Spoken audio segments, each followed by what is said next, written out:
What up, everybody? Welcome to a new episode of the Police Podcast, where we take a trip to Smack City and talk about some pop culture right afterwards. I'm your host, Big L. With me, as always, It is for Diablo. And it's DJ Ernie B. oh, the beats are that's back. Yeah. The beats are back. Oh, Yes. I added it to Let's video, by the way. Okay. Make it sound nicer. Yeah, I was gonna tell you, I like how you did that. Like, on the YouTube videos, check it out. Check out the visual that goes along with the audio on our YouTube channel. And something we were supposed to talk about the last episode, and we completely forget about because we're in Smack City. So we're gonna have it be the first thing we talk about in this podcast episode, and that is the series, the Amazon Prime series, Invincible, which debuted like almost a month ago, pretty much a month by now. Like a month ago? Yeah, it's based on Amy's comic by Robert Kirkman and Ryan Otley. So it's the story of Mark Grayson becoming a superhero and learning the hard ways of becoming one. And what you guys think about the anime series right now? I know last time we met up, I put you guys onto the first episode, and we just ended up watching all three the same day. So, what's you guys' impressions on it? DJ Nerby, I'll let you go first. Oh, I loved it. I was like, so are we gonna talk spoilers? I guess. Oh yeah, spoilers. Okay, yeah, spoilers. So like the first episode, I was like, oh shit. So you know how Robert Kirkman does his shit where he's like he gets psychological with his like stories. Yeah, it's like Walking Dead is like, oh, zombies, but like what happens in between, like running away from zombies and whatever, right? Yeah. So anyways, I was like, yo, this is pretty dope because like it shows like how a kid like becomes a superhero. Like you have to like learn. You have to learn how to fly. You have to learn how to fucking, use your limit. The limits of your like super, strength and shit like that. Yeah. And then like that twist at the end. Oh. Wait, it was just like, what the fuck just fucking happened? Hell yeah. And it was like super like fucking like gruesome and like I don't know, it was like a massacre. It was crazy. Yeah. Actually, it was more vicious in the animated series than it was in the comics. Because in the comics, it was just like something quick that happened. You didn't even see like him. Like you just saw like quick flashes of him just going around killing all these people, pretty much like chopping heads off and stuff like that. On the show, it's like more detailed and more graphic, and he show you he's not as OP as he is in the comics on the show. Oh, okay. Yeah, so it's like, well, he's more OP in the comics than on the show, I think, because I'm not sure if that was part of his plan for him to get beat up by the League, by the Guardians, or he was because he had like a Superman and Wonder Woman type of character already, so they were able to match him blow for blow at a certain point, but he just overpowered them at the end. So I don't know if he let him beat him up or it was just like they're just as powerful. So I'm not sure if he's weaker on the show than he's in the comic books. But I got you. I assumed he was letting them do that, like letting them beat him up, so that like it looks like, oh my god, he's the only one that survived. Yeah. Okay. Yeah, that's what I thought too. All right. So that's how I took it. Yeah. Because in the comic book, he's mad OP. Like he just takes these guys out very quickly in the comics. Like it's not as detailed as the show. It doesn't go as hard, but the show is way better because it's like, damn, you actually felt like the suspense and like the dread that was coming for all these characters. Yeah, it just comes out of nowhere. Yeah. Because I don't know, like this is what I was gonna say. Like was what I was gonna ask. Like, do they in the comics? Do they show? Do you read the comics? Yeah. I read the comics. Like, I started rereading it again, like because it's on Amazon Prime. If you remember, you could read it for free, like the first 4 volumes. So I'm just reading I'm just reading over again. So, but like they changed a lot from the comics because the comics came out like in 2003. So it's almost 20 years ago the comics came out. Okay. Yeah. So of course, they updated a lot of the shit. Like the Amber character is way better in the show than she was in the comics. Because in the comics, she was just like a generic girlfriend like character. Like, oh, my girlfriend, like she's gonna be mad at me because I'm not like paying attention to her. Yeah, she's a girlfriend at the genetic level. Yeah, but the way she's written in the comics is just like one-dimensional character type. It's not like in the show she has more like backstory to her. Yeah. I see. Well, this we're gonna ask. Do they like reveal that he killed, or that he killed all the like 7 or whatever, like the Justice League characters? Hey. That's spoilers, isn't it?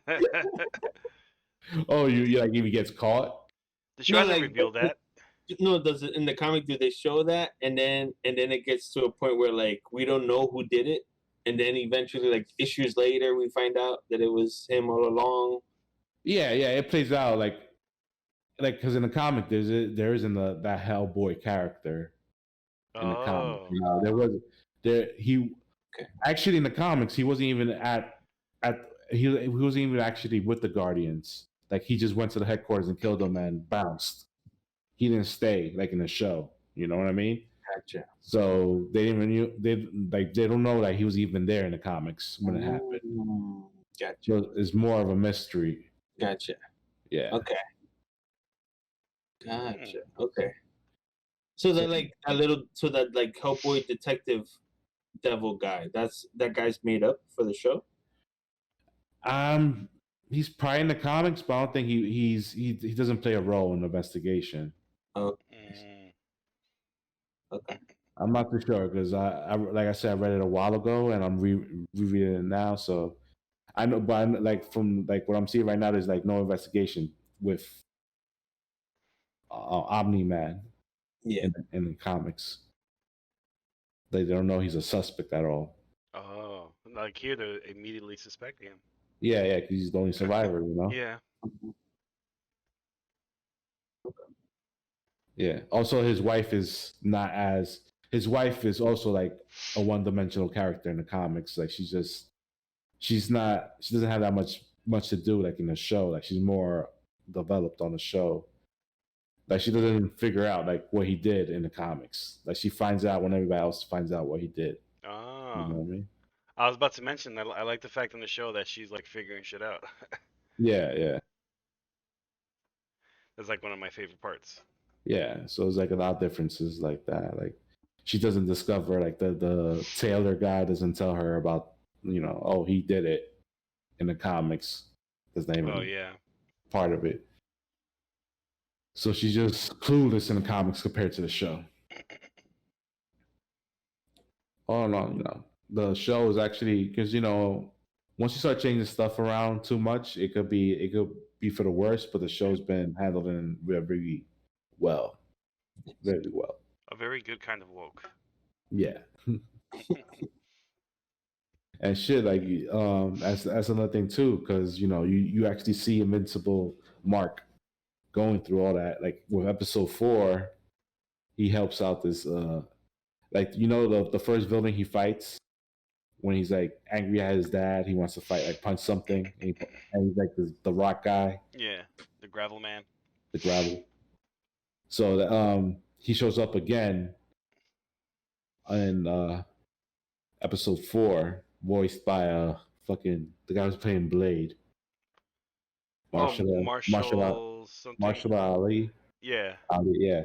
He does the voice of that character. I forgot the character's name on the show, but he pops up again, and like he's like trying to get rid of the crime boss of his neighborhood, and he's like telling Mark, oh, you only care about like alien invasions and stuff like that. You don't care about the small crimes. You're not like our superhero. You're like their superhero. That shit, that argument all the time. So Mark does what he feels like is the right thing, helps him out with his situation because he has like the criminal has like a daughter and a wife that he's trying to do good by, and he's just working off of debt, working for the crime boss. He doesn't really want to do it, but he owes the guy debt, so he has to work for him. But I don't want to ruin it for you because you haven't seen it yet. But there's a twist. Like his dad is like, don't do it. Like he's a criminal. Don't trust him and shit like that. But like when he's fighting like the crime boss, like it's like because he's a crime boss, so of course he has like hired goons to help him. So in this world, like the hired goons are like other superpowered fucking beings, and there's one character called Battle Cat. He's just a fucking it's like a Thundercat. giant. Yeah, he's pretty much a Thundercat in real life.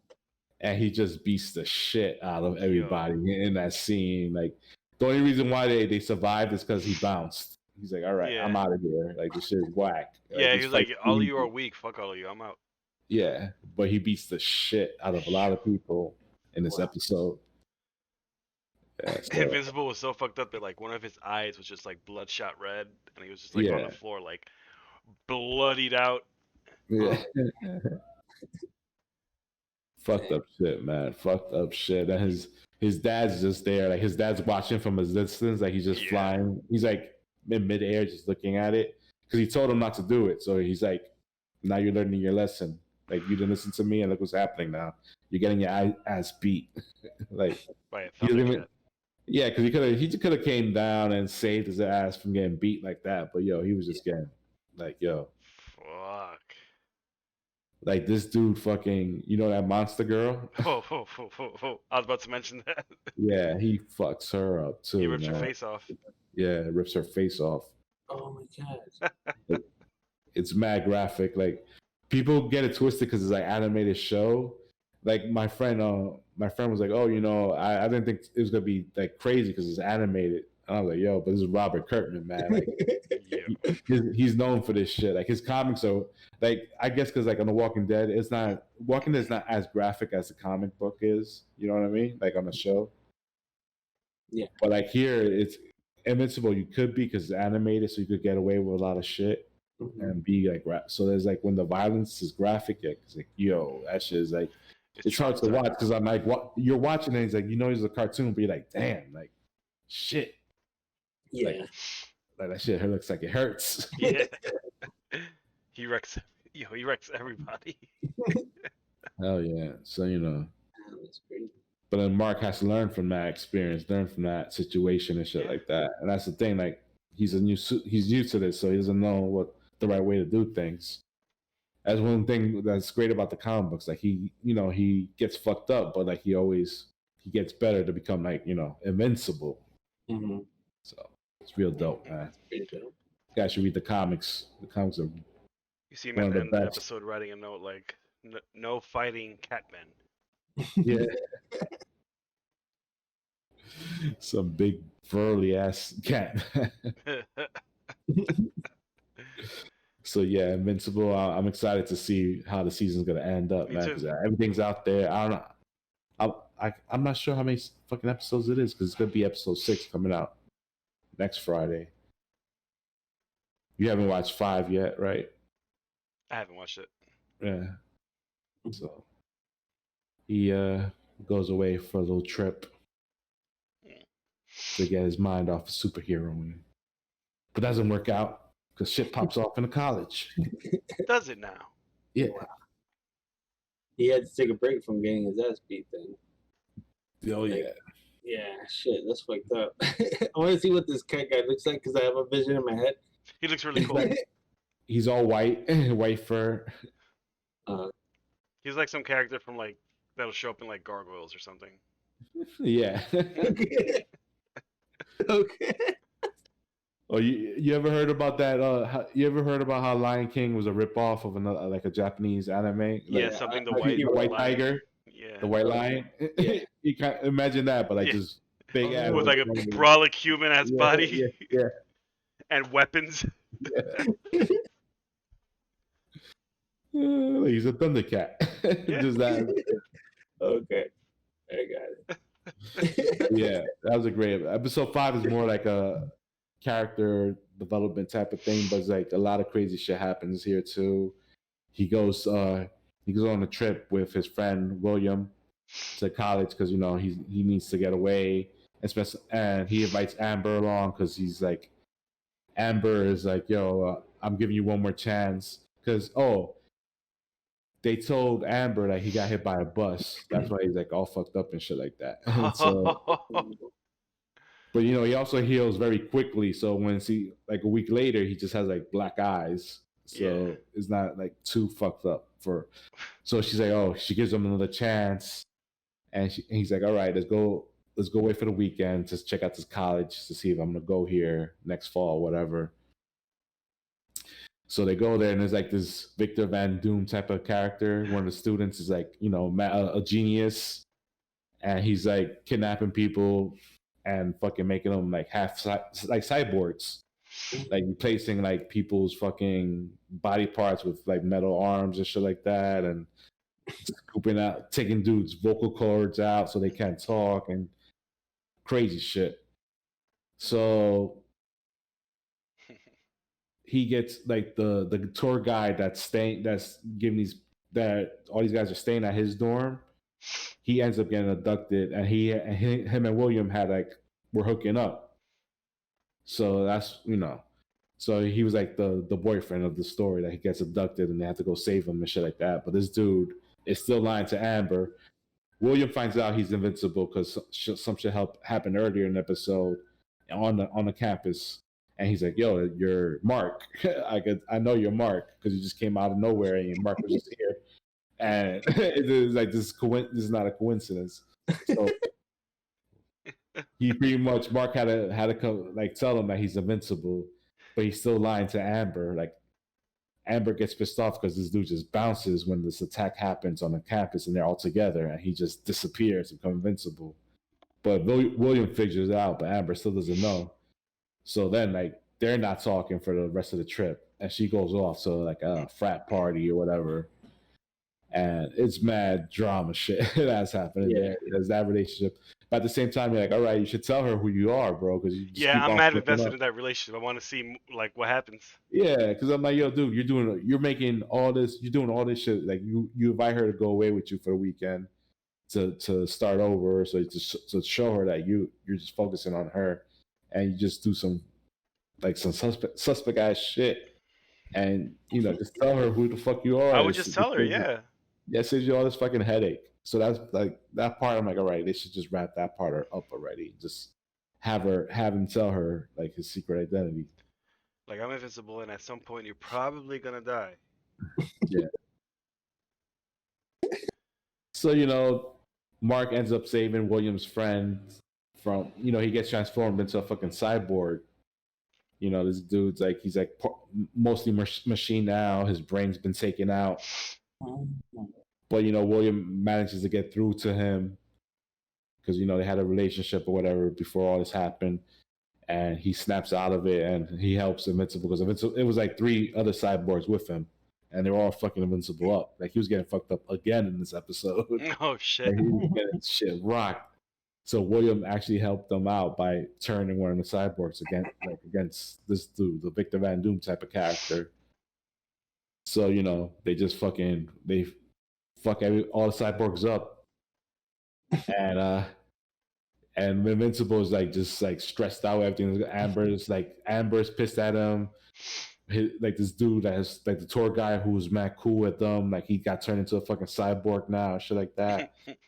And like the villain, he's talking mad shit, and Invincible just punches him so hard that his fucking jaw just fucking comes off. Like it just turns like this, like on his face. Like he just punches him like scars him for life and knocks him out.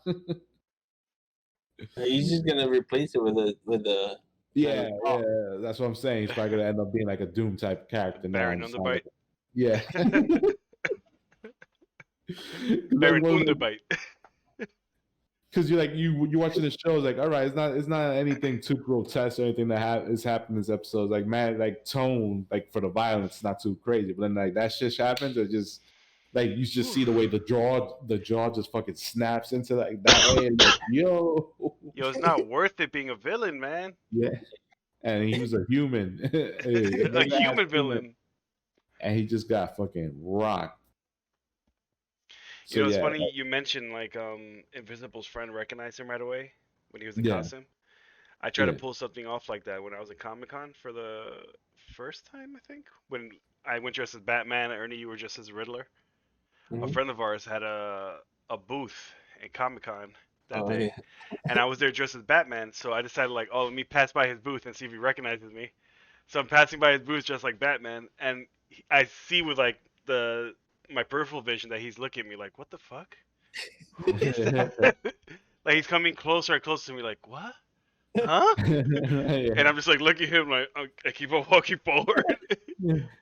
But it's like he recognized me. He couldn't like point out exactly who I was, but he knew me. So he's like, yeah. What? It was like kind of that moment was kind of like that on the show. It was just like he's just like looking at him from he's like on the ground. He's just looking up and he just sees him like above him, and he's like, "Yo, Mark." So yeah, it was a great episode, man. I just love the show so much, man. So that's a superhero rule. Like, don't save people you know if you don't want your identity revealed. If Ernie's in trouble, I will not save him because he'll recognize me right away. Just say your name in public. Ernie, is that you? Yeah, he would too. The reason why I'm wearing a mask. Yeah, I would fuck it up. Like, so I'll let him die, and like right before he's dying, I'll look at him and be like, "Ready?" Hey, damn, that's fucked up.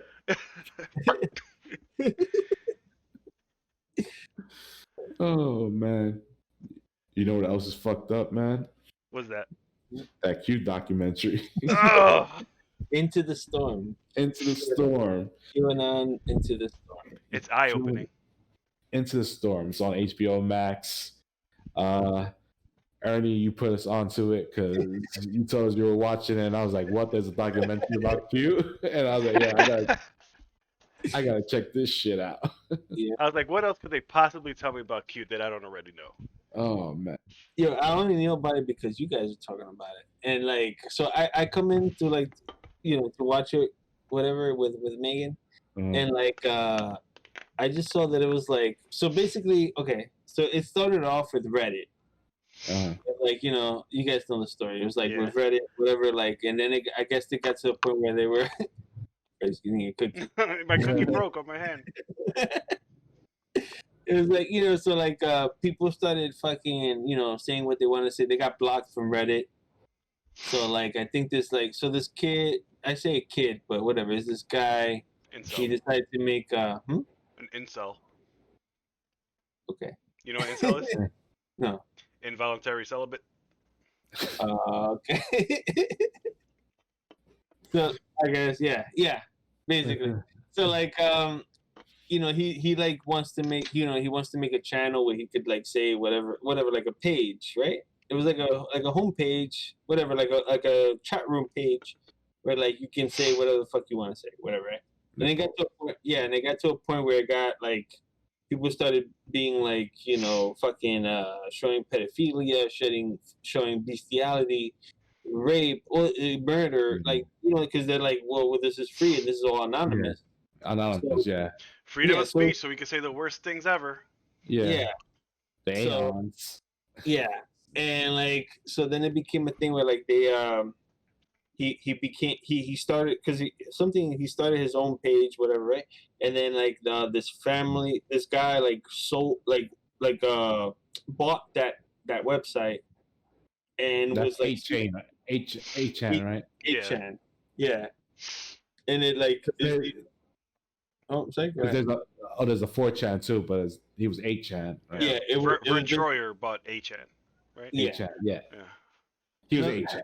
No, he started 8chan because of 4chan, and then like how you call it, this like clearly pedophile looking man, Jim, whatever his name was, like he bought that company. He bought 8chan, and he's like, "Oh, 8chan doesn't make me any money," and blah blah blah. But it's been shit. But it was like, why the fuck do you live in the Philippines? like mad shady shit. Like super shady. It's like when someone goes to Thailand, you're like, yeah. Why did you go to Thailand? Especially you look like that. Like, yeah. Yeah. If you look like that, you're going to the Philippines for one reason. Mm-hmm. Something that's not legal in the United States. Yeah, and in these times you really shouldn't, because of President Duarte. He'll have you shot in the head. That's why he ended up leaving there after a while. Remember at the end of the documentary, he left and he's back in the States. Mm-hmm. They're about to probably get his fucking funny ass out there. Mm-hmm. Oh, you talking about Vern Troyer? No. The mustache guy? Yeah, the mustache guy.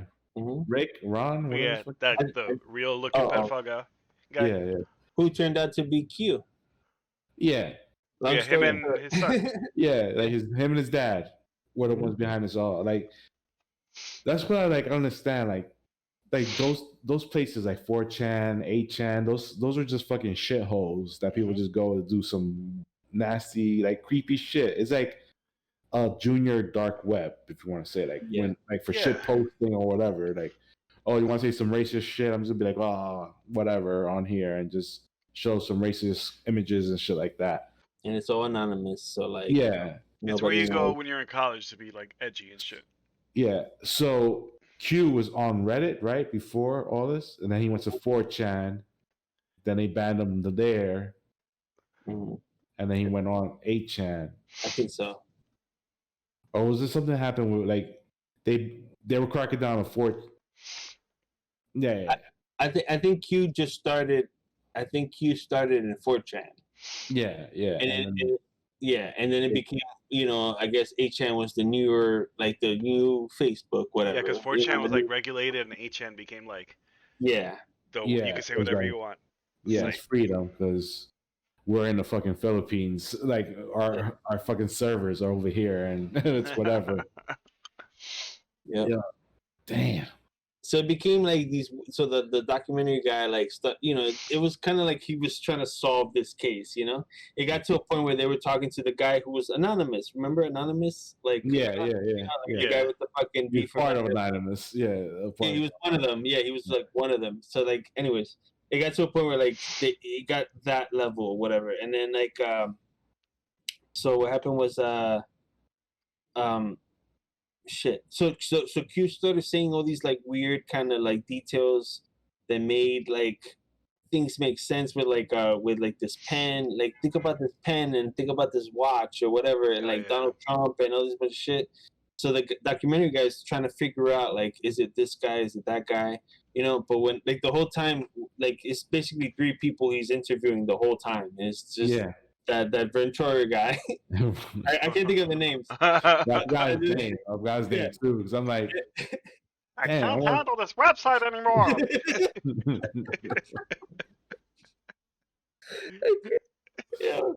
And he was like one of the worst people too, because he was like the one, Well, like after a while, he turned face. You know what I mean? Like because he's like, damn, I already got enough shit going against me. I don't need more shit. It got to a point where I think he was like, I'm, whatever, right? He stood what he stood for, America and this and that.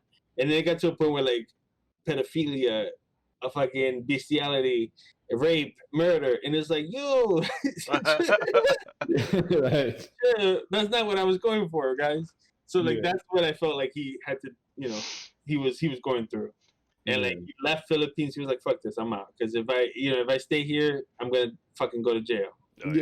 Because whatever, like he sued these guys, and the guys sued them or whatever. Yeah, they got some crazy laws over there. I'm like, yo, you gotta put somebody like that in that medical condition in a fucking regular ass prison and just for cyberbullying.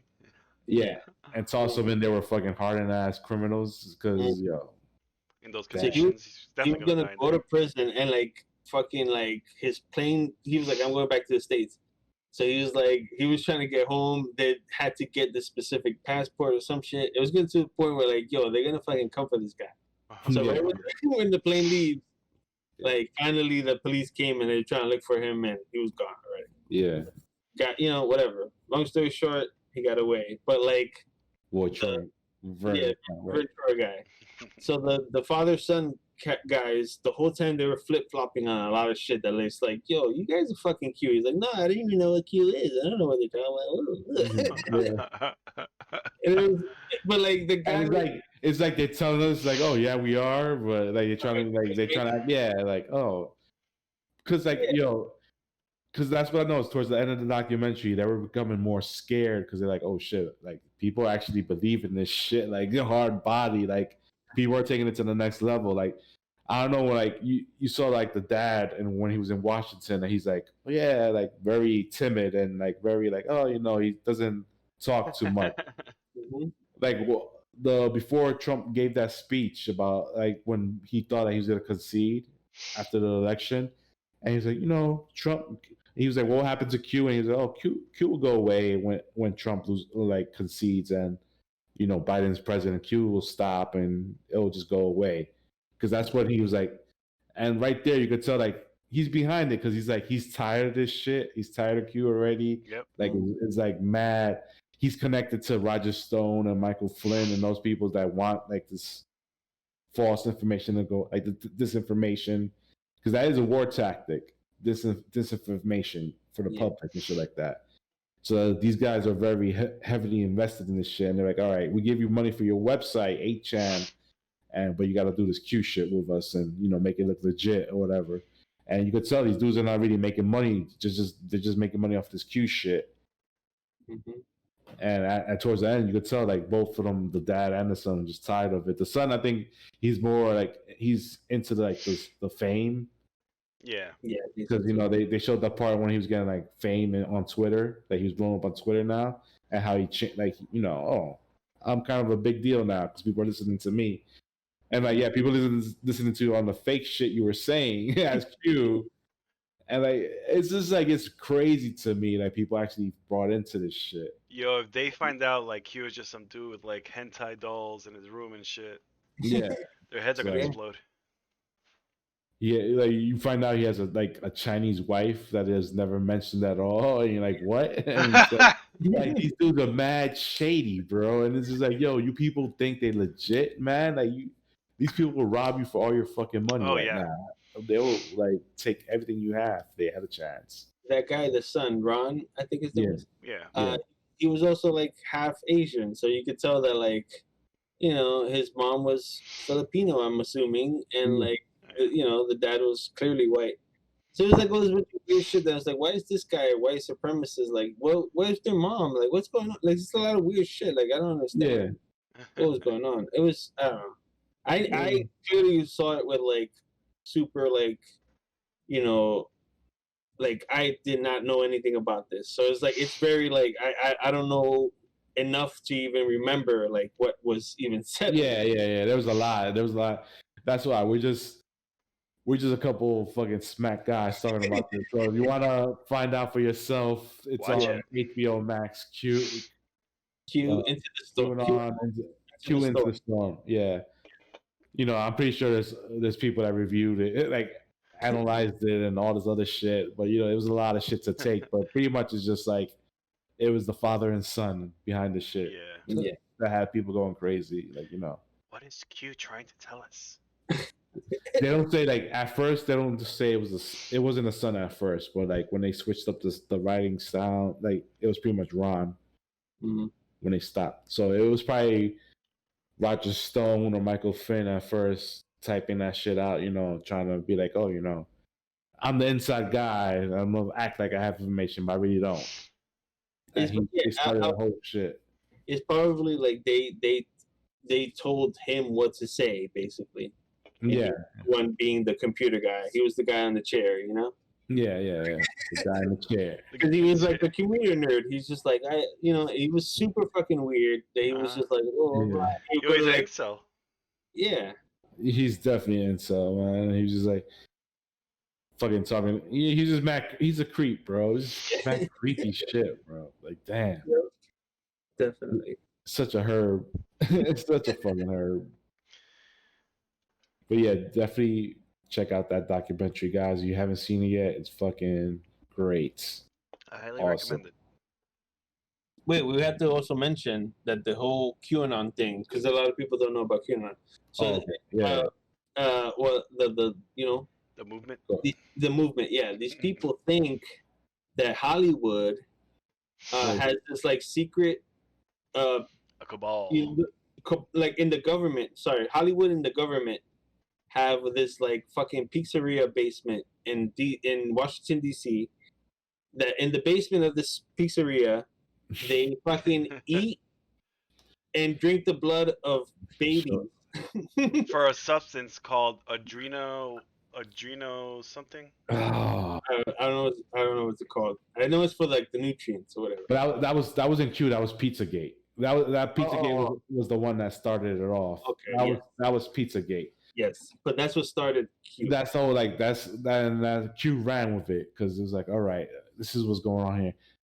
Mind you, that pizzeria doesn't have a basement, and it's just like, it's just batshit crazy shit people come up with, and people believe this shit. People are just like, all right, these celebrities and these politicians, just Democrats, not Republicans, just Democrats. It's only Democrats. That's it. Yeah. So just like, because they're the. If you can say politicians, just say politicians. You know what I mean? Just don't make it one party because you already automatically is like, all right, you're full of shit. You're just trying to make them look bad. The Hollywood elites, the popular people, as you're pretty much saying, kill babies, eat their flesh or whatever, drink their blood to stay healthy or whatever the fuck they believe in. Whatever the crazy shit. Is it? Adrenochrome. Adrenochrome. You know who put? I saw it earlier. The actor who plays Jesus Christ on The Passion of the Christ. He believes that shit. Yeah, oh no! Yeah. Shocker. Shocker. Was my no not convincing? The guy who let Mel Gibson actually whip him. Oh my God.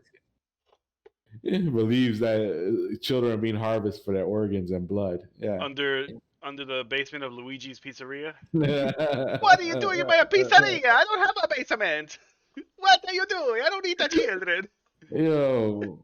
Then why is your pasta sauce red? That was the reporter that I went undercover. And the manager's like, yo, I know what you're trying to do here, buddy. Like, I see what you're doing. And my staff is getting harassed. like, stop it. Like, get out of here. Luigi is really stressed out. You got to get out of here. I just wanted to make a pizza.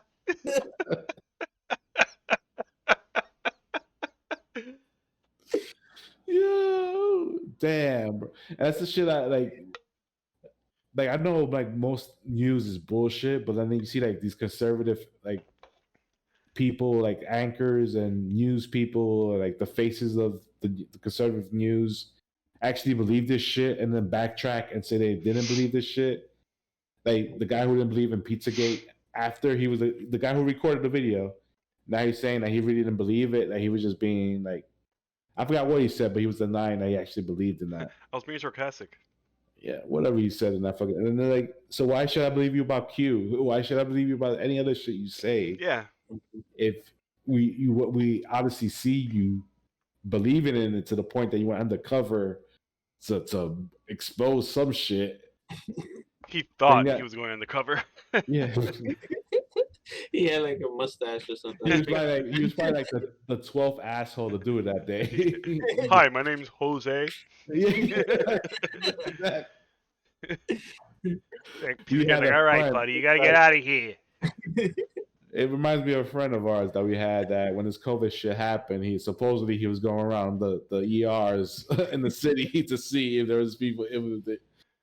And according to him, because they just let anybody walk into the hospital in the ER just to look around to see if everything's done. Doctors are definitely going to stop to answer your questions. He's like, yo, anybody really got COVID in here?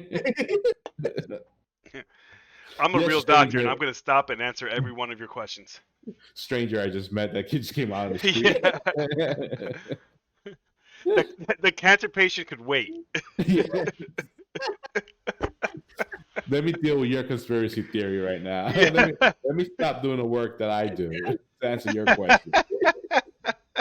Which you're clearly trying to hide a phone in your pocket.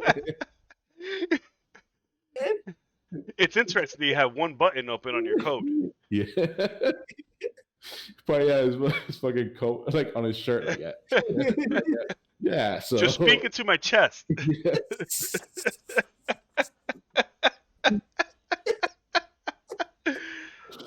So yeah, that's like these assholes going to the pizzeria to expecting like they're free children. Like the guy who went there with a gun to shoot up the place. Like, yo, that's just crazy, bro. Like they're gonna save the day, and President Trump is just gonna come through clapping for them. Yeah.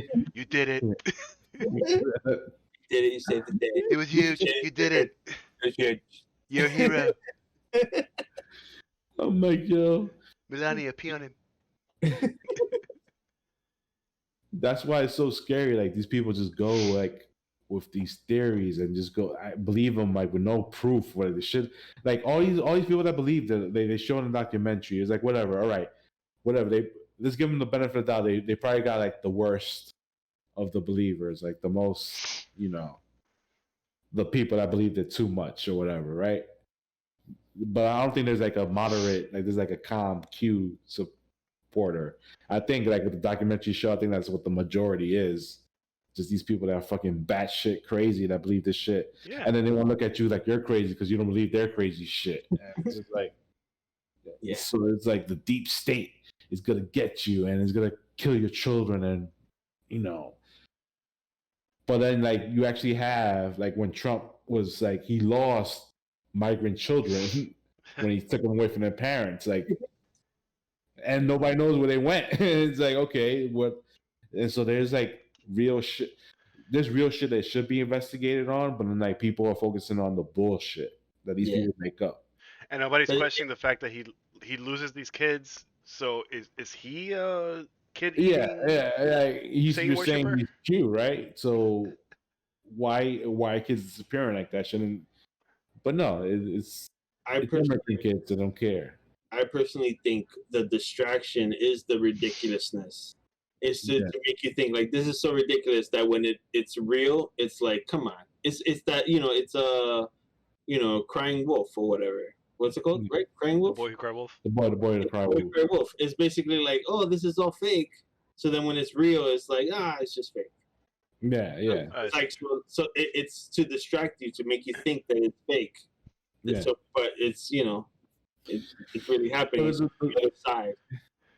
Yeah, the fucked up shit is that like shit like human trafficking, child trafficking, whatever, it happens. That shit is real. It's real and it's always been around. Like shit, like you always used to hear about it, like people getting kidnapped and fucking sold off to be like sex slaves and shit like that. But then, it's not like. Then you hear like crazy shit like what is the government doing about it, and it's like it's bad crazy. Like you have Ashton Kutcher have an organization like stopping that shit, and he's doing more than the fucking government is doing. So it's like it's kind of like, all right, what's going on here? But then at the same time, you're distracted with this batch. You're like, all right, it's the politicians and the celebrities kidnapping these kids, killing them, and drinking their blood. And it's just like. You imagine being so confused after being sex trafficked and Ashton Kutcher saves you? Yeah. It's like you're gonna be like, what?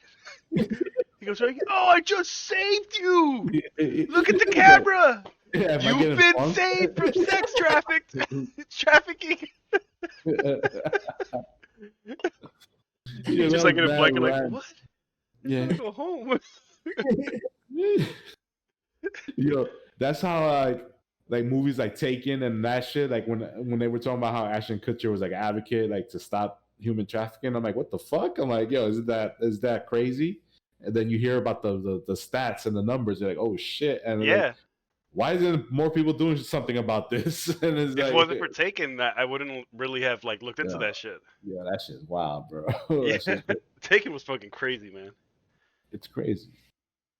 It's wild because it's like it's mostly people like that. Shit happens to people that have like kids in like the states that where abortion is mad hard to get, or like they're so against abortion that they wouldn't get an abortion. Yeah.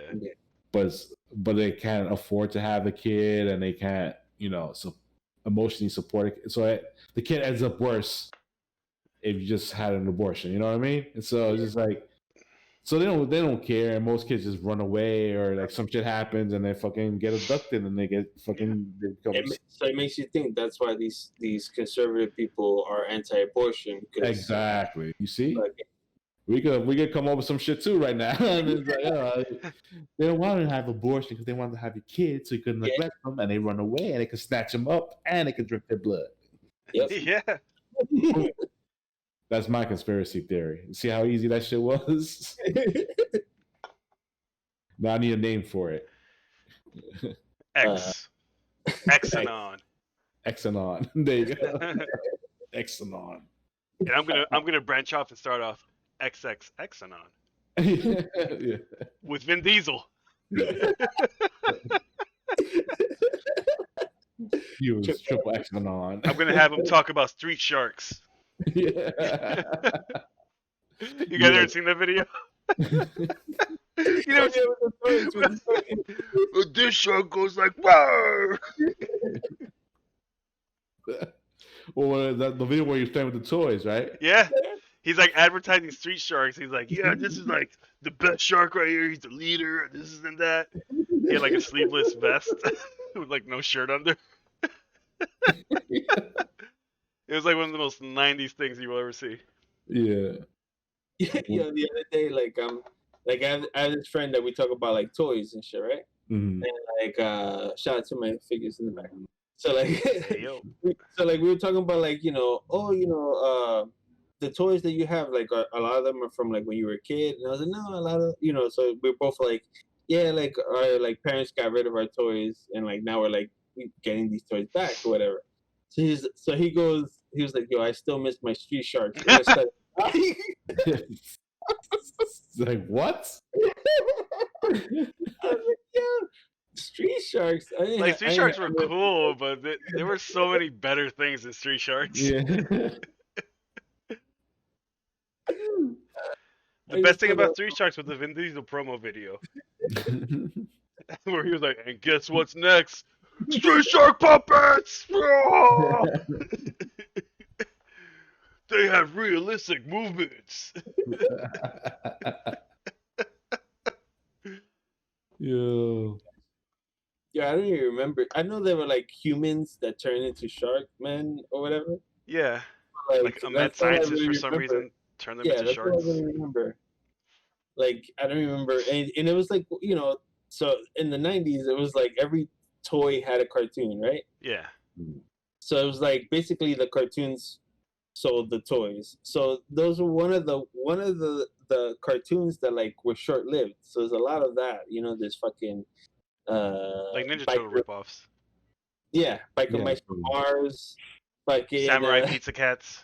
Yeah, all these things. So it's like Street Sharks was like, what? Like I get it, but like I get it. Yeah. But like Street Sharks, okay. Like, Sharks need to be in water. And was why like, is that shark rollerblading? remember Mighty Ducks, the cartoon that it was like they were ducks? I was into Oh that. yeah. I thought that was cool. I thought it was super cool. I never saw that one. And then Mummies, what is it? Mummies Alive. Mummies Alive. Fucking love that. I used to wake up super early to watch that shit. It's like Mummy Power Rangers. Yeah.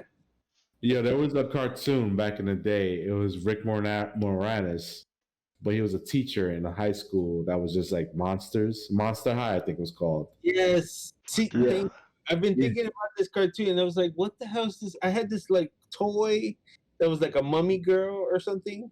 Yeah. And I was like, what was that cartoon? And like, that's the one. Yo, I vaguely remember this shit. Something high. Yeah, there was like a invisible boy. There was a little like vampire boy. There was like it was a cartoon. Boy. Yeah. It was a mummy girl. That shit was mad random. It was one of those cartoons that you just had to wake up mad early to watch. Yeah. Yeah. It was like it was Rick Moranis, but it's like why Rick Moranis is this in this shit? It's Why like wouldn't it be? there was never a movie, but it was like it was a good. I liked the cartoon. I remember liking it when I was little, watching it. I used to watch it all the time. Like, I'm trying to envision it, but I can't. But I remember it though. Yeah, it's a monster. It's just like I used to watch it with us. I remember. I know we always used to watch it together. Like at one point. I remember when we were kids, me and Elmer, we saw Pride of the X-Men when it aired on TV. Yeah, I remember that. I remember drinking off of a bottle, like a baby bottle, watching that shit. I wasn't a baby; I was just a kid drinking off a baby bottle. That's what. That was when you were living in Harlem still, but it was like not my mom's house, but it was like the other apartment. It was like when my mom just got like her first apartment. In 136, 138, whatever. 138, yeah. Yeah, 136, I think it was. 136, yeah. Yeah, I remember we were watching it in the living room there. Yeah, like a big I remember being like room. 4 years old, just laying in the couch with a bottle, like looking at the X-Men cartoon, just drinking strawberry milk out of that bottle. And we all thought Wolverine had an accent, an Australian accent. Yeah, Monster High. It's like mad shit. Like mad shows. I remember Alf had a cartoon. Oh, he did. I forgot about that. Yeah. Remember Camp Candy? Camp Candy, yeah. Camp Candy. Damn, you know. He was the voice too. John Candy was the voice. Yeah, I remember that. Yeah. Frey probably watched it with me too when we were younger. Ice Pirates. Ice Pirates, yeah.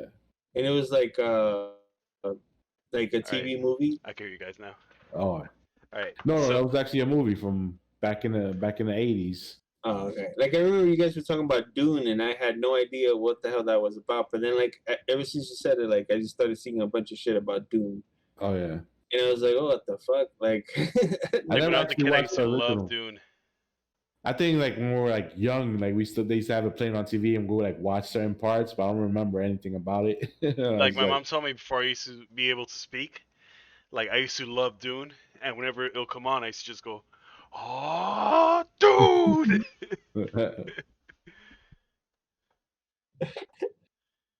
I remember as a kid, like Flash Gordon. Yeah, but like only as a kid because I never watched it like later on. When I was a kid, I used to watch Flash Gordon, but I used to always think that was like the Flash, but his name was just Flash Gordon. Yeah. So every time I would watch that movie, I'd be like, when's he gonna go fast? Yeah, when's he gonna run? His name is Flash and he has that thunderbolt, so come on. What's going on? Run, man. Don't play volleyball or whatever that is. He had a football. Oh yeah, that's right. He was a football player. But I guess he was fast. He was a fast player. That's a dope name though. That's a dope real first name, Flash. Like Flash Thompson, Flash Gordon. Yeah, Flash Gordon, the Flash. Very popular name. Very popular name in the comics. The Flash Allen. Flash Allen. Yeah, in the Justice League cartoon, fucking that wasn't Barry Allen. That was Wally West. Yeah. Yeah, it was Wally West. He was a Flash for a while. Yeah, I know, but it's like I didn't even notice that. Is that like I haven't watched it in a long time, so it's like the Justice League cartoon. Was it always Wally West or was it? Barry Allen? Even in comics, like the main Flash was Wally West for a really long time. Yeah, like over 20 years. No, I got you. I'm just talking about. Oh yeah. The cartoon, like when like the Flash, I think came out, like he was in an episode of the Superman cartoons before Justice League. Oh yeah. So it was pretty like you didn't know who it was, like underneath the mask. But it's like, and pretty much for Justice League, the whole series, you don't know who it is in the mask until that episode when he switches bodies with Luthor, I think, or wasn't that? Oh no, I think it was earlier before. It was before Batman. Batman was like, we have to like, something about like they have to like be disguised, or they have to like basically be their specific, like their real selves, because they have to like hide for whatever it was. And like he was like, yo, Barry or the Flash is like, he's like, I don't know if I can like trust you guys. Like I can't tell you guys whatever. And Batman goes, Clark Kent, Bruce Wayne, Wally West. Yeah. So it's like, oh shit. It was like Batman arranged you. Batman knew who you were, so it's like, oh, okay, fuck. And then like he took his mask off, he was like redheaded. I was like, oh shit, the whole time was Wally West. it was Yeah. Wally West. Yeah. Just it was like not. It was like pretty recent that like Barry Allen became the main Flash again. Yeah. Like when they did New 52, wasn't it? Yeah, pretty much like Flashpoint. Oh, okay. Yeah. Before like before Flashpoint Paradox, Rebirth, Flashpoint Rebirth, or the Flash Rebirth came out, and I think also in Final Crisis that was the first time he came back from the dead. Oh, okay. So yeah, but now the thing is, like, they're making the movie Barry Allen more like a Wally West type character, because yeah, Wally West was the more like jokey and quirky, younger, because Barry Allen was older than Wally West. Barry Allen was more like a traditional superhero guy. Yeah, and Wally West was like, everybody loved Wally West, especially since the Justice League cartoons. It was like, oh, it was Wally West the entire time. Gotcha. So there was Wally West fans, even when like in the comics when they try to do him dirty in the New 52 and get rid of him. Oh yeah. So they could focus on Barry Allen, because Barry Allen supposedly he's like I don't know why Barry Allen was like such a big deal to come back if you're just gonna make him into Wally West in like the movies or the TV show, like the CW show. He plays it more like the comics. Like Barry Allen's more like the version in the comics. He's not like a Wally West wannabe, like how Ezra Miller is trying to be like right now. Yeah.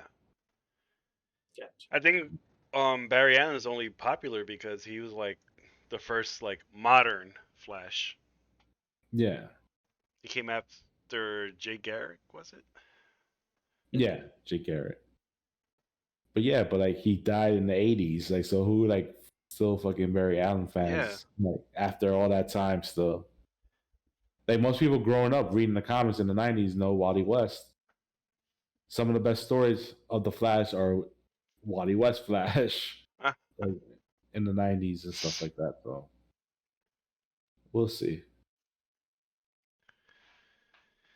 It's like John Walker cap, man. Everybody knows that's the best cap. Yeah.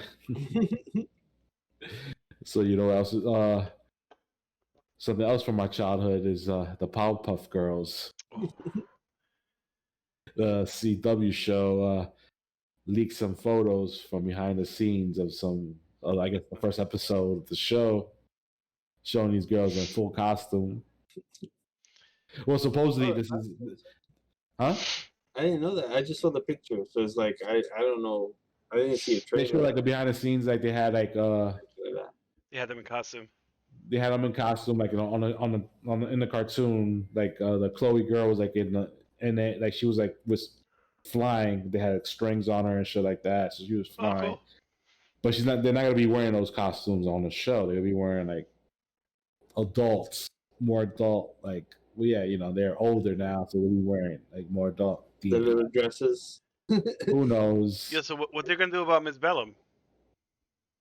I don't know. Or the mayor. Oh, Powerpuff Girls! I know Mojo's son is supposed to be the main villain in this. Jojo's son. Yeah. I want Mojo Jojo. They got Donald Faison as the doctor who created the Powerpuff Girls. So we see how that's gonna turn out. Donald Faison as a professor. When they come out with him, him. Him. Yeah. That's what I'm interested in. Anything that was my favorite canon villain or whatever. Yeah. But it shouldn't be an issue now because it's gonna be more like, because like in the cartoon it's more like it's more subtle. It's not like it's not thrown at you. It's not like you're like, hey, what's going on here? But you're not really. It's like, oh, it's just a villain. It's just a cartoon villain. There was something up with that guy. Even as a kid, I was like, I thought he was pretty crazy. The kid, I was like, yo, he's like the worst villain. He's the scariest one. Yeah. When he turns to that scary monster with the high heels and shit, I was like, oh. So yeah, so I'm expecting, and I'm not mad at this at all. I expect a transgender, you know, Yeah, that'd be actor Oh cool. yeah, to play that role. yeah. Of course, because that's what people are going to be expecting at this point. Mm-hmm. A Because they're transgender like, with a goatee. That'd be so cool. Yeah. they named him. His name was him, but him was dressed like that. Yeah, That's way ahead of his time. like Yeah, Frank, exactly. Frankenfooter, but like with like With lobster claws. yeah. And his voice would always have that echo. And he looked like the devil, kind of. So Yeah. it's like that character has to be twisted and crazy, and like that has to be the best character. That's what I But expect. everybody's favorite character was always Mojo Jojo, though. Yeah, that's true. So it's like, you need to have Mojo Jojo, and the only right way to do Mojo Jojo is Mojo Jojo from the cartoons. Don't talk like this, and over explain everything, and this isn't that, and because I'm Mojo Jojo. But it better be a monkey though, like a chimp or whatever. Like it can't be like like a human. No. And then the Powerpuff Girls had to like fucking wreck him every time he goes out. Like leave him on the floor bleeding with like his brain thing like shattered. Wasn't there an episode that they went into the jail to fuck him up? Cause like they were like, I know what you're talking about. There was like crimes going on or some shit like that, and they suspected Mojo Jojo, but he was already in jail. Yeah. But they broke into jail to like beat the shit out of him, thinking it was him causing all that shit, and it wasn't.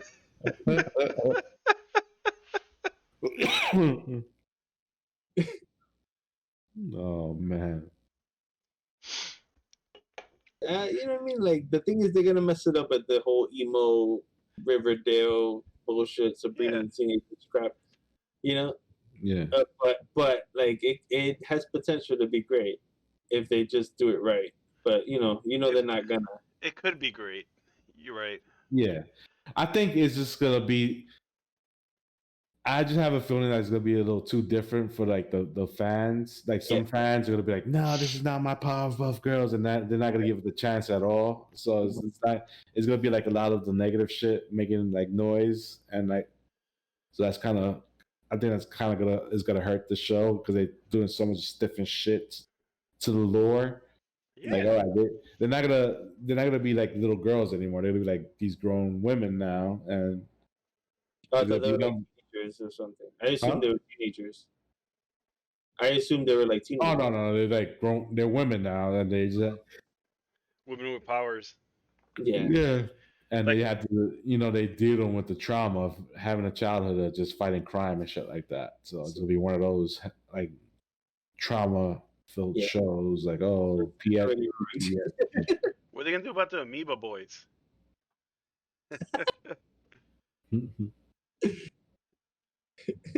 Where they're just like constantly committing petty crimes.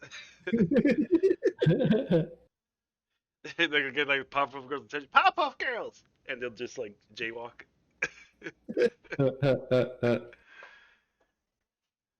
Oh man. Or Fuzzy Lumpkins, the pink fuzzy guy with like the weird antennas. Yes. The hillbilly.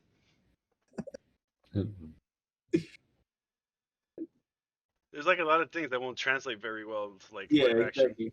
And it's like the CW too, so there's like no money in the budget for this shit. So you're trying to like Mojo Jojo and all this crazy shit. Like what the effects are gonna look like? Like we know WWE does not have the budget to make a green monkey with his brain sticking out. That's why I'm assuming it's gonna be like a human. They're gonna change it to like It's gonna be Mojo Jojo with like a watch that could transform him into a human. I'm assuming like a human that like made like a specific like headgear that made his brain like whatever, like you can see his brain. That's like what human would seriously call himself Mojo Jojo? I know. Well, not his real name, Mojo Jojo. Mojo Jojo.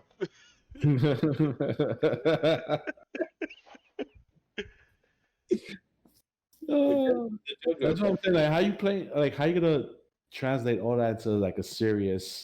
Yeah. It's already ruined. Powerpuff Girls is meant to be like ridiculous. Sure. Or what are you gonna do about the Powder Tough Boys? Like the boy version of the Powerpuff Girls. Did they grow up too? They're gonna be like their boyfriends or something. Ah. And there's gonna be drama in the relationships. Oh, what about the criminals who dress as the Powerpuff Girls, but they're obviously like men dressed like Powerpuff Girls costumes? Are they gonna show up? Yeah, I'm Bubbles. That's the meme I saw. That it was like, it was Bubbles, Blossom. Like it was like the actresses, right? Then it was like Bubbles, Blossom, and then the one like boy version of Buttercup. That's what that girl's playing. So I just started cracking up because I was like, "Oh, that's hilarious," but I didn't like even know what the hell that it was a show or anything. I thought it was a movie, but a show, that's too much. Yeah. That's what I'm saying. We'll see what's going on. But I'm like, damn. That's like the most. It was like it's such a random ass project to do. Yeah. Like, why not just do like a kids movie with like a live action Powerpuff Girls kids movie? Like that would like make a more CG sense. Powerpuff Girls movie. Yeah. So, who knows? Maybe we'll find an audience. Yeah. We'll see. For whatever reason, Riverdale was a thing. Yeah, I was about to say Riverdale has an audience for some reason. Like I tried out, like the first season, like I was like, all right, it's not too bad. But then I was hearing about the later seasons, and I'm like, nah, it just starts to sound like a fucking soap opera. Like mad, like Passions. Remember Passions? Like, I can make a drama out of Jughead. Yeah.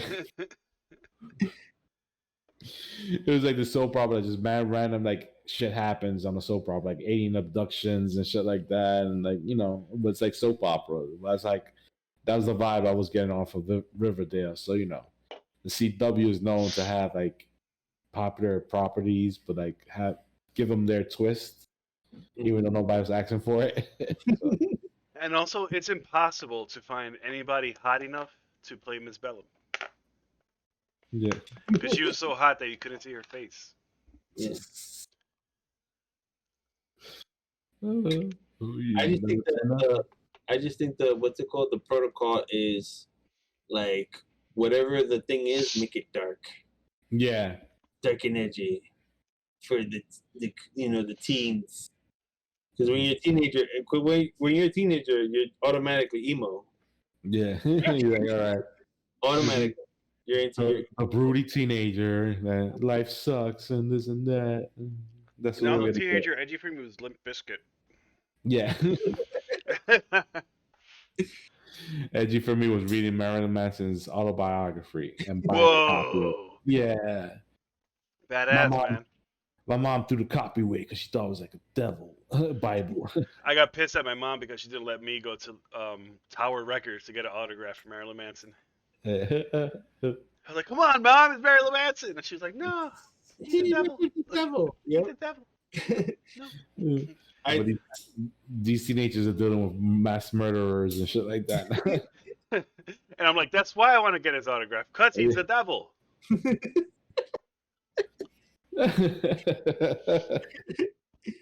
I just remember hearing stories from like my friend's cousin. He was like older than us, and he was like super metalhead guy. And he was like, we're from the Bronx, so we're like, I used to like listen to this guy tell stories of like, whoa, yeah, Marilyn Manson wanted like one fucking breast implant, but like in the center of his chest, and like one wing, and then he like cut off his ribs. His ribs to suck his own dick. His own dick. It was like, yo, like this guy's weird. Whoa, you could do that? I was like, whoa. So like, I was just like, what? Oh, he could do that. So you do need to get your own rib taken out for that. I figured out myself.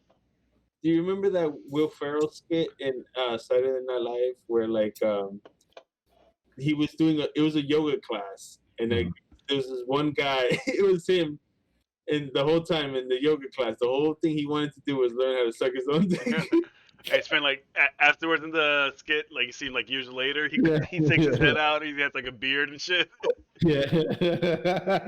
It's like, listen, man, this takes practice.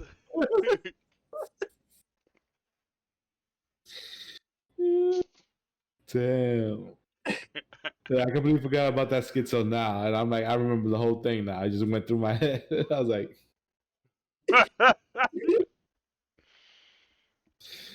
oh shit. Oh man. What else we got? We got whew. That was so quite a turn from cute to that. To Marilyn Manson. Yeah. And then sucking your own dick. Powerpuff Girls to Marilyn Manson sucking their own dick. Yeah, there you go. Yo, I remember when I was in 7th grade, I drew one of the kids in my class that like everybody bullied and shit. I drew him on the blackboard sucking his own dick. So you were adding to the bullying, or yeah, your way of supporting him? And like all the popular bullies were like laughing, like giving me props. I was like, yeah, I did good.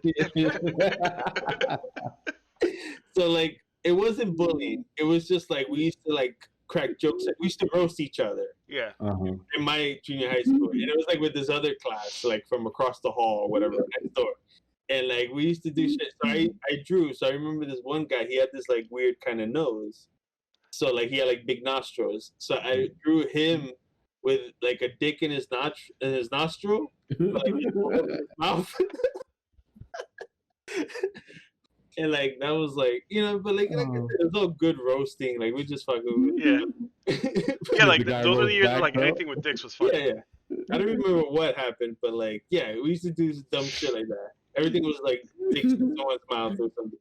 In like 7th grade, I was like the drawing kid too. Yeah. And like I drew a character that all the boys in my class were familiar with, where it's like a guy with a dick nose and a beard.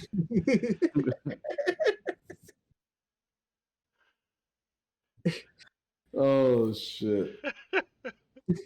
I think we all drew a lot of dicks at that age. Oh yeah. Yeah. There's something about dicks. Yeah, I remember once there was a lecture in my 7th grade class, and Super like bad. me, super bad. Super bad with the truth, man. There was a kid in front of me in that lecture where like we were talking whatever, and he was like turning around talking to me, and he was showing me that magic trick where you do the thumb thing. But like when he was showing me the trick, like everybody in that lecture noticed, and they all looked at us, but they were all looking at him from behind, so all they saw was this. And with me just looking at him laughing like, oh shit.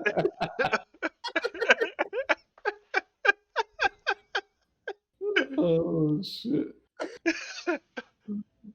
For the people hearing this, it was like Frey was being entertained with the missing thumb trick. Yeah. But from a different angle, it looks like the guy was just putting his finger in the right, yeah. circle. That's right, we have audio listeners too. Yeah. So the universal sign for sex. The sex motion. It's a lot like the dick sucking motion. There you go. And Frey just pretended he was giving fellatio for our podcast listeners. Where the dick is so big that it just pushes my cheek out.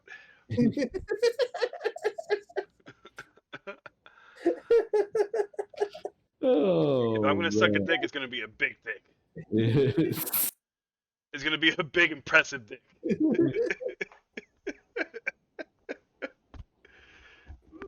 The cocks of all cocks. When he pulls it out, I'll be like, hey, man, that's... Look. All right. It's got to be worth enough. Yeah, it has to be something to brag about. Like, hey, I sucked the dick, but it was like the biggest dick. It was huge, man. It was so fucking big. Like, why wouldn't you? Like, why wouldn't you, though? Yeah.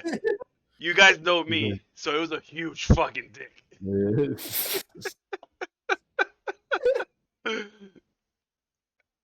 For me to do that, you know it had to be huge. Come on. It has to be at least that big, bro. I'm not going to go any smaller than that. No little dicks. That bumper sticker in the back of my car. Big dicks only. Oh man, you know what has some big dick energy? Dr. Octopus coming back for Spider-Man 3. That's that huge Baba Ganoush energy, bro. Yeah. That's 5 dicks. Yeah, there you go. Yeah. Wait. 5. 4 tentacles. Yeah. Oh. And then his one. Yeah, there you go. 9 dicks. 4 tentacles, 2 arms, 2 legs, and the dick. Yeah. There you go. How do octopi fuck? But we're getting ahead of ourselves. we got too into the dick talk. They just tangle up on each other.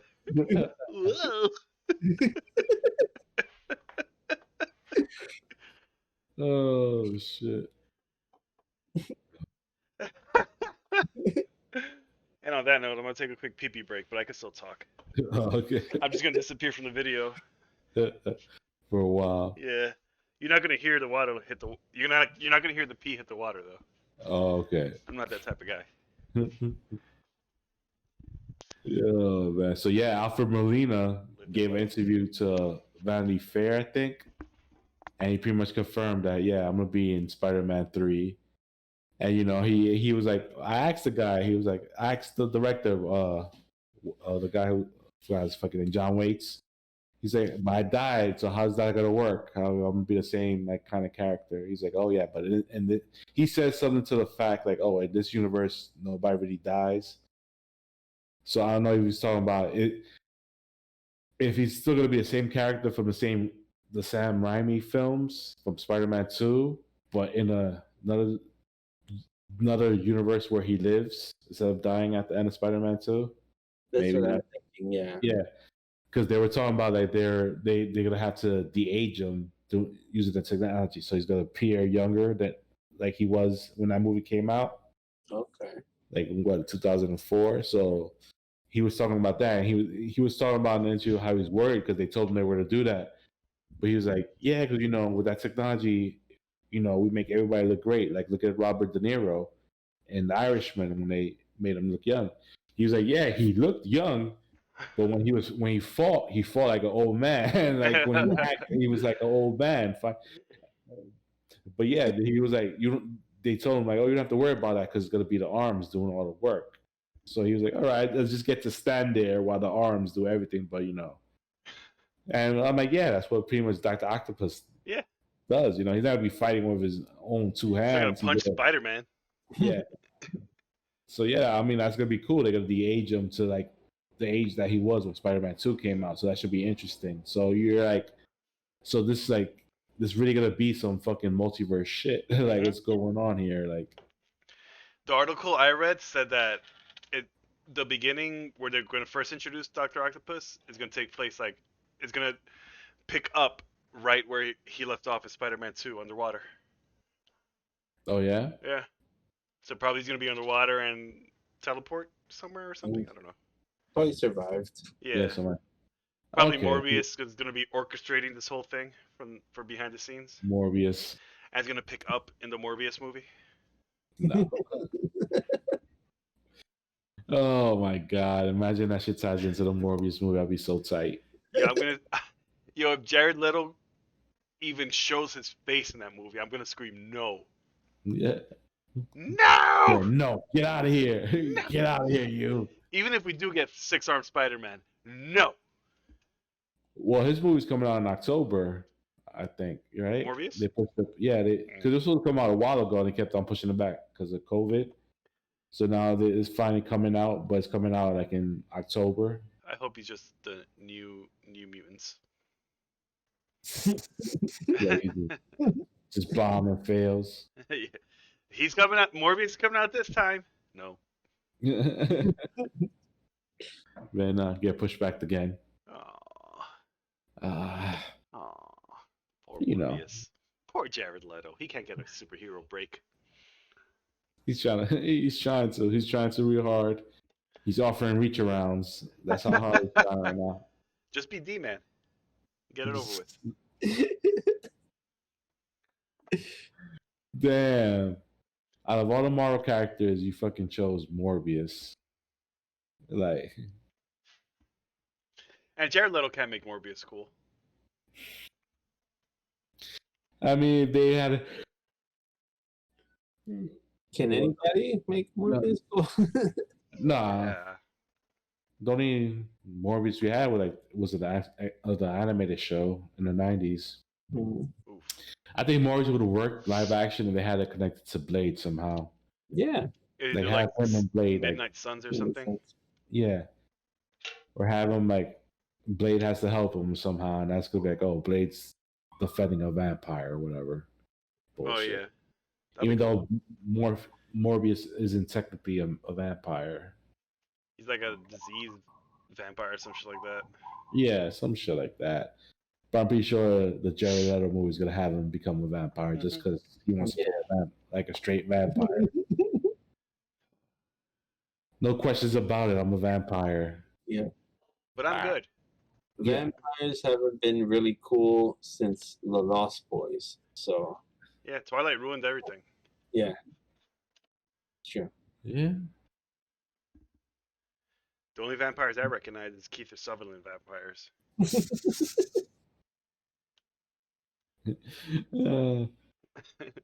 Vampires. If I don't hear "Thou shalt not kill," are you really a vampire? If I don't hear that every time you appear, you won't be able to be a real vampire until you fall off a train track weirdly.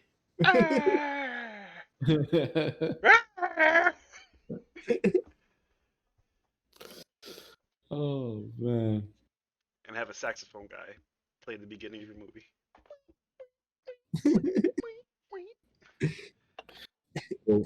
Well, Maury should find a home on Netflix because Netflix just brought most of the rights for Spider-Man from Sony. Like they inked a new deal for an exclusive deal with Sony to show all their movies on Netflix, which includes all the Spider-Man and Spider-Man related films.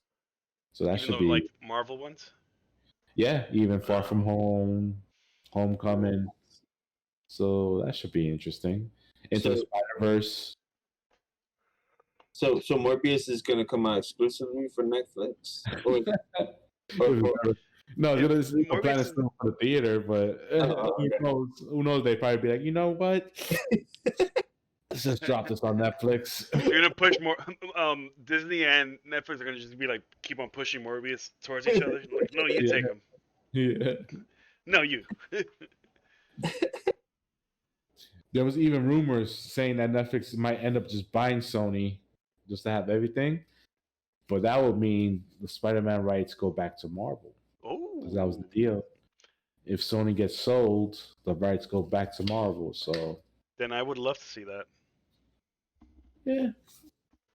But Netflix is probably like, we're not going to do that because we want to have the Spider-Man films on our platform because a lot of people don't want to see those films. That would be the only reason they would want to buy Sony.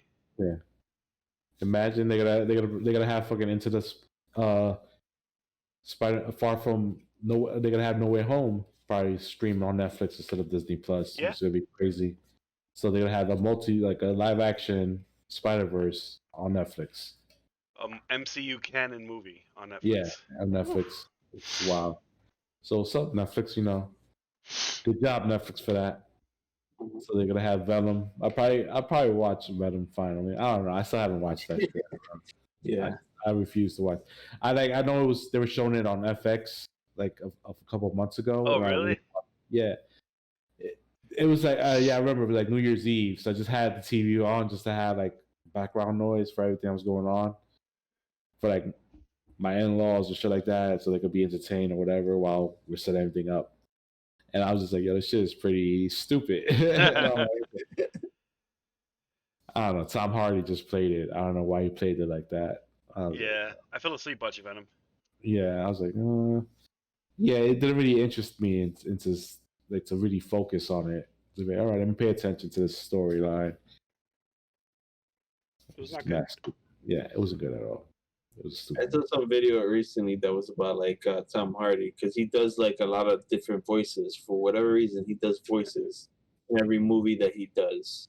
He Yeah. does a specific voice, and like he did like a kind of I don't know. They sound kind of like, from what I know from the Venom movie, he sounds like a New Yorker, Italian New Yorker, Yeah. right? Like, Yeah, but he lives in San Francisco. oh yeah. So it's like, yeah, it's weird. Yeah, yeah. It Like makes a weird sense. tweaker guy.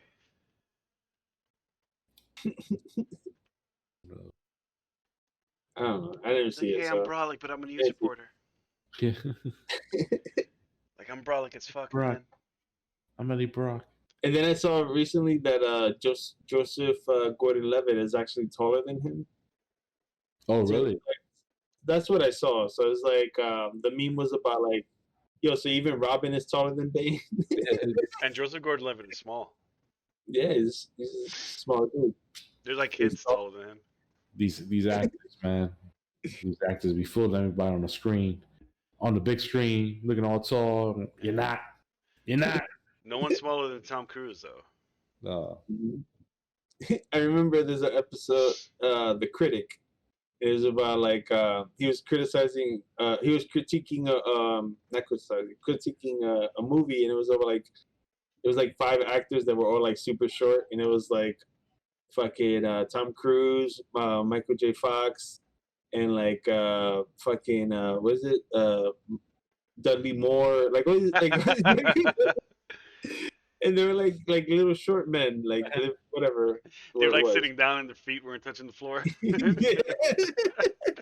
Exactly that. It was like 5 of them though. I can't think of the other 2. But they're like the shortest men in Hollywood. So it's like at that time. Yeah. Good stuff.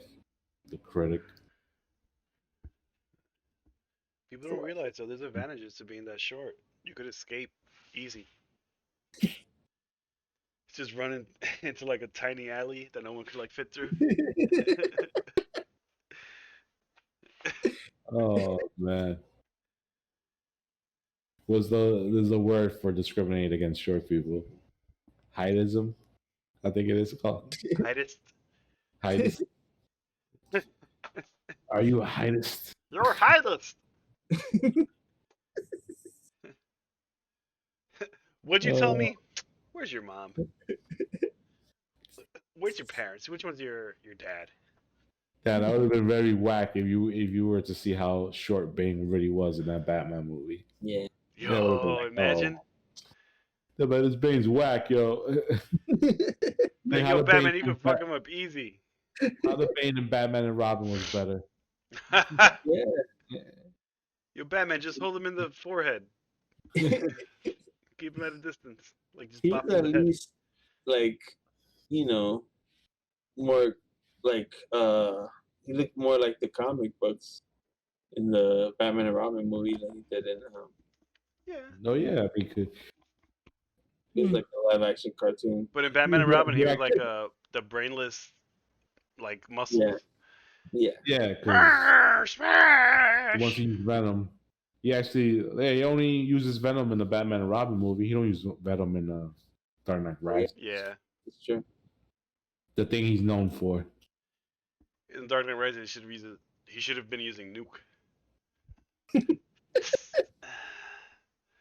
From RoboCop 2, right? Yeah. Yeah. No, we got to throw in those RoboCop 2 references. that would have been more grounded. Yeah. That's what I was gonna say too. When we're talking about like how all the movies want to be dark now, we have fucking Christopher Nolan to thank for that with the Dark Knight shit. Yep. Yeah. Because of that, everything now wants to be like dark and edgy. Yeah, but they always make everything dark and edgy now.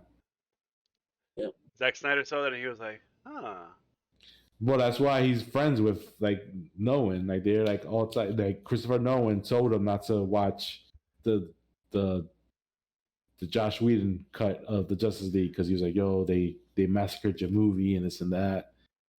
So he was a producer of Man of Steel, Batman vs Superman, all that stuff. So That's why, like, They were trying to make that like the Nolan verse, where yeah. the But then, Batman like, movies. I think like when Batman Rises, The Dark Knight Rises came out, I was like, Yeah. it wasn't as good as Dark Knight, Mhm. and it was getting like ridiculous. Like, all right, so Bruce Wayne is dead, but not really dead, and this guy Blake is like gonna be the new Batman, but then there's like it's gonna be Robin. Like, okay, and that's his real name or his middle name or some shit. Yeah. Oh man, like how you use a name that's part of your real name and Robin. You mean Blake Robin? Yeah, Blake Robin. And wasn't his name like Tim Blake instead of Tim Drake or something? Oh yeah, Tim Blake. Yeah. To throw us off. Is that Tim Robin Blake over there? The whole time that I think they called them Blake. I only seen the movie like once. Yeah, his name was. We saw it in the theaters. Oh my god! I never watched it ever again. As soon as he showed his face and like gave us the impression that he's a major character, I was like, "That's Robin." Yeah, it's gonna be Robin. I had no idea. I just remember the ending, and I just like when the girl goes, "Why don't you call yourself like your name, Tim Robin Blake or whatever it was?" And it was like, I was like, I knew it.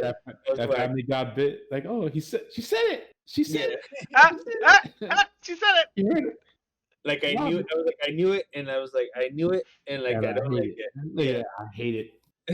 My favorite part was the terrible acting of Talia al Ghul dying. Oh yeah. The bomb is already gonna go off.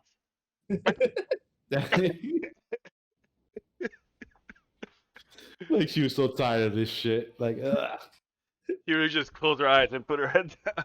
Like, I'm over this. Yo, that movie wasn't really that good once you think about it. After a while, like, kind of pretentious. After a while, like, it was the worst out of all three Batman movies. Yeah, because you're. I remember going in there mad hyped the first time I saw it because I saw it twice. One time, the second time with you guys. The first time with some other friends.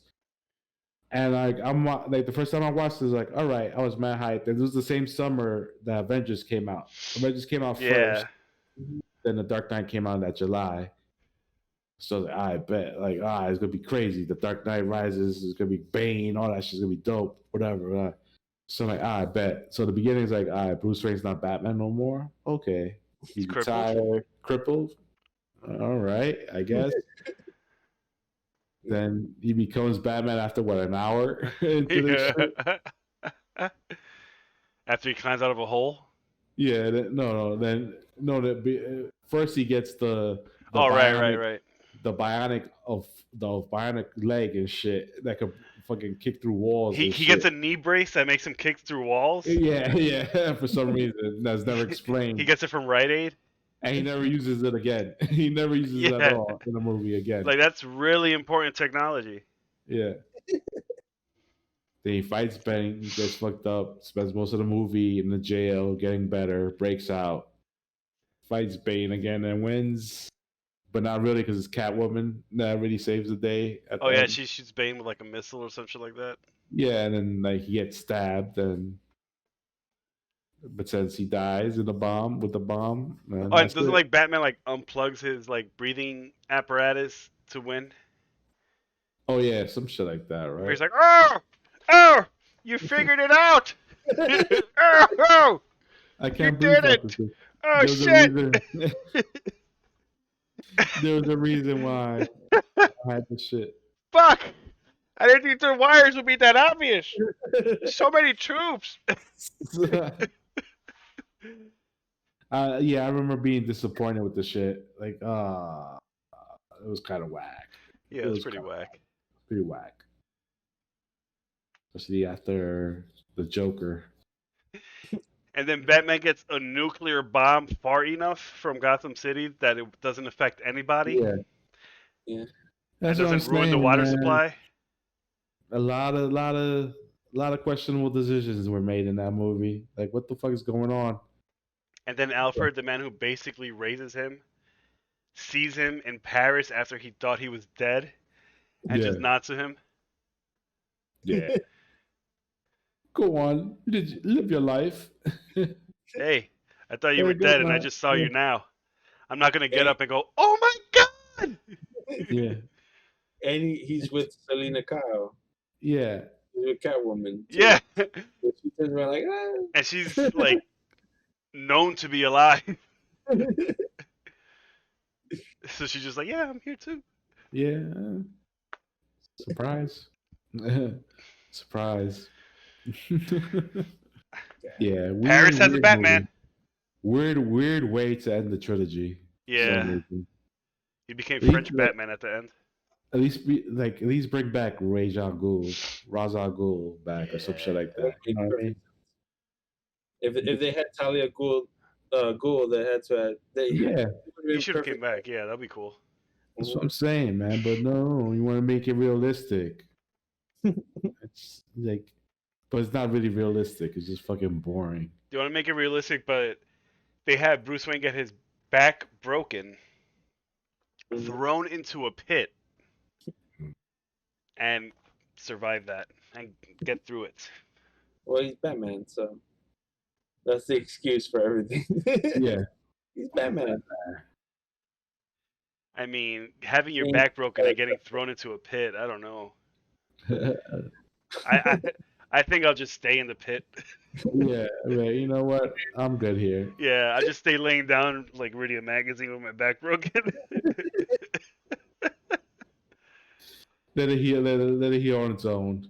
Yeah, and then imagine having your back broken and like them telling you like, oh yeah, the only way to get out of here is to tie a rope around your waist and like maybe climb. If you fall, all that's left to like save you is a rope that's tied around your waist. Get that shit broken again, son. Yeah, imagine falling from super high up and like just you get cut in half. Yeah. And I'm dead. Yeah, End the movie. that is. Yeah, I don't know. It's like one of those things that you kind of feel like no one was just want like, all right, let me get this shit done with so I could move on to some other shit I want to do. Just Yeah, make the movie. that was a weird ass intermission. Yeah. It's like, come on, bro. At least in the Harley Quinn show, like Bane was there doing like macaroni pictures and shit like that. They had like fun activities. Made it interesting. Yeah, they had karaoke. He just had this Baines robbing Wall Street. Like, is that easy? Like walking in there, I'm gonna rob Wall With Street. motorcycles. Yeah. That's what it is. They film shit that it makes it look like it's high art. To be, oh, you guys, it's film. It's a film. Mm-hmm. Don't take it too. It's supposed to be serious. I'm like, yeah, but you got like these people robbing Wall Street in the middle of the day on motorcycles. Like, do they even have money? Like, no, they don't even have money in Wall Street like that. For Yeah, you can't what just you're robbing. Like, what you're robbing stocks? Like, what's going on, hun? Made no sense. like Made no sense. if you run up in Wall Street with motorcycles, like the cops will be there before you get to your destination. Yeah. Yep. This guy just made it seem so easy. And Bane, like, I don't know, man. Just the character. Just that character. The way he blew up that football stadium. Yeah. And the whole time the guy's running, it doesn't feel like, hey, behind me. Yeah.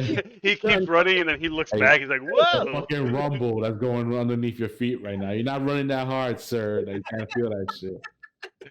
I wonder if that kid was Not still that much- singing That when all that shit was happening. Ah, for the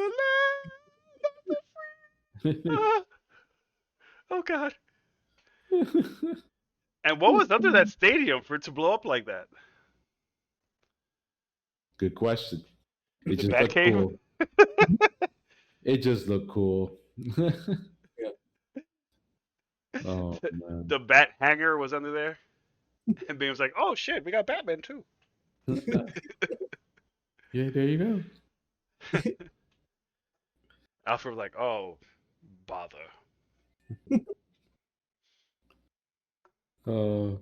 Dark Knight Rises not as good as We like to think it was. Yeah. Or most people like to think it was. The Dark Knight was peak. Yeah, the Dark Knight was just peak. Peak Batman. Even that, yeah. That was mostly because of the Joker, but Okay.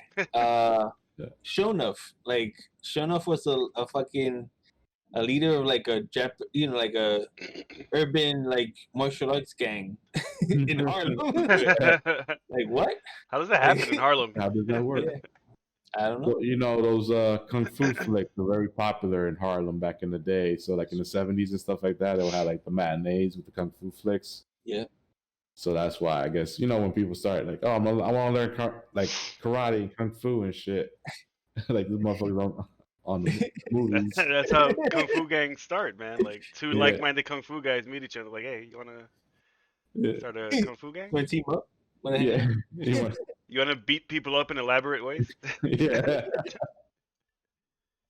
Oh shit! But like, yeah. You wanna punch a guy, jump over him, then kick him?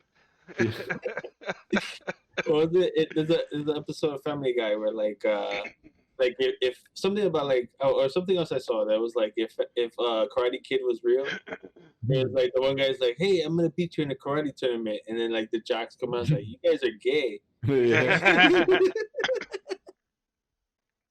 Martial arts. Even the current Karate Kid is like kind of ridiculous. Like kids in high school having a karate fight in the hallways and shit. Yeah. Sometimes you just we would have ate that shit up though. Oh yeah, if I was there, I would have been screaming, yeah. Yeah, we would have been like, yo, high school's gonna be so crazy. Yo, they kicked that kid off the fucking stairs. What the fuck? Yo, damn, bro. Be like, I'm gonna learn karate. I'm gonna start a gang. Yeah, I'm gonna kick the shit out of everybody. Yeah. I want that Hawk kid. He's gonna be easy to beat. Oh shit! All right, he's gotta be bigger than that kid. And just hold him and just keep on punching him. Yeah. Like do that the way Al Bundy beats these guys up. Like you just see him from behind going. Yeah.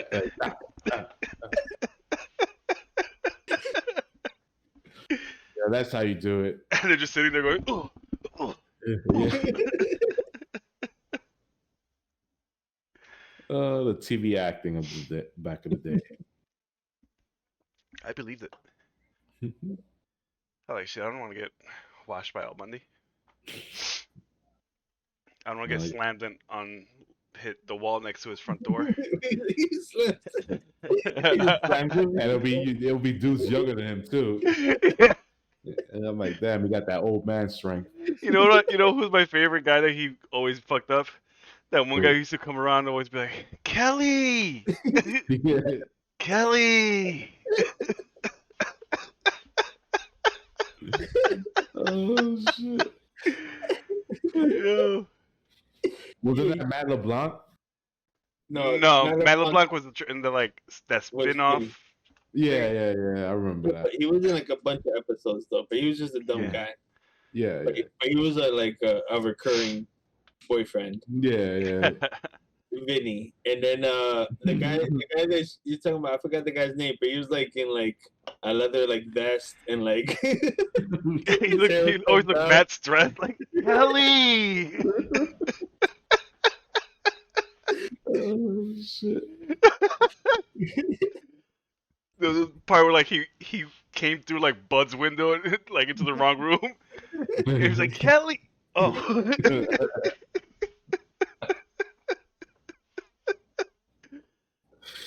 Oh man. Little fun fact: one of the guys that was like, I guess he was like a boyfriend, I guess, of Kelly's, was the guy who played Jake in California Dreams. Oh shit! Oh yeah. He was one of the guys that like Al like put, slammed through the wall and like threw him out. So he was somebody. There's another boyfriend. And there's this guy with long hair that like, what was it like? He was I'm my name is Marco, whatever. He was like that. It was like a whole bunch of guys that you saw like I think occurring, reoccurring. There's a lot of reoccurring Kelly boyfriends. But that Kelly guy was my favorite. Oh man, those guys are entertaining. David Boreanaz was one of them too. Oh really?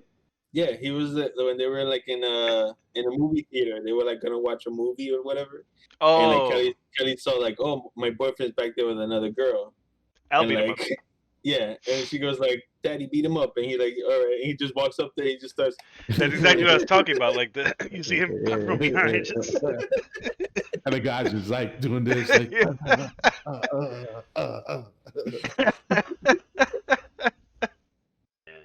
Yeah, that's another rant for another time because it'll be a good time to end the podcast on that note. Good point. Yeah. It was an interesting one, I must say. A lot of left turns taken with these topics today. I'm left-handed. Those are the only turns I could take. There you go. The only way for me to turn right is for me to turn left 3 times. Those are the best episodes when we just fucking take all these lefts. Oh, guys. Well, thanks for listening. And like always, opinions are like assholes. Everyone has one. And we're just a couple assholes with some opinions. Thanks for listening. Peace out. Peace. Yeah. Tune in tomorrow. Same bat time, same bat channel.